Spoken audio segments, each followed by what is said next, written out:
बरायबाय लोगोफोर नोंथांमोनखौ आंनि हारिमु इउटुब चेनेलनि गोदान भिडिअआव दिनै आं नोंथांमोननि सेराव मोनसे फिसा आपडेट लाबोदों। आपडेटआ जाहैबाय गाबोन 16 मे गाबोननिफ्राय जोंनि आसाम रायजोआव आसाम सरकारा फिन गोदान मोनसे गाइडलाइन्स एबा गोख्रों बिथोनलाइ फोसावदों। बे बिथोनलाइखौ नोंथांमोननि सेराव आं लानानै फैदों।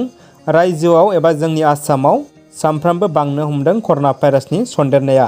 बेखौ नोजोर थिनानै रायजो सरकारा गोख्रों सांग्रांथि जादों आरो सांग्रांथि जानायजों लोगोसे आसाम सरकारा रायजोआव फिन गोदान बिथोनलाइ फोसावदों। सिगाङावनो फोसावखादोंमोन आरो बेखौ नेम निथिखौ सोलायनानै दा आरोबाव गोदान गाइडलाइन्स फोसावबावनाय जादों।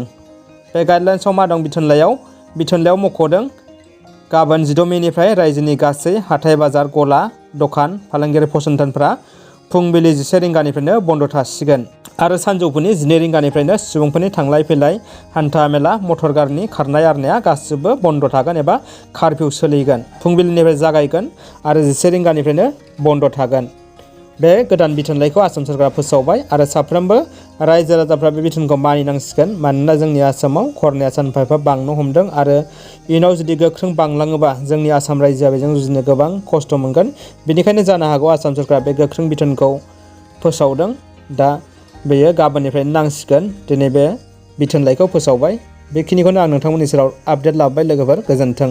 नोंथांमोना जुदि भिडिअखौ मोजां मोनबायबा लाइक खालामदो, शेयार खालामदो आरो आंनि चेनेलाव गोदानब्ला हारिमु इउटुब चेनेलखौ साबस्क्राइब खालामदो। गोजोन्थों।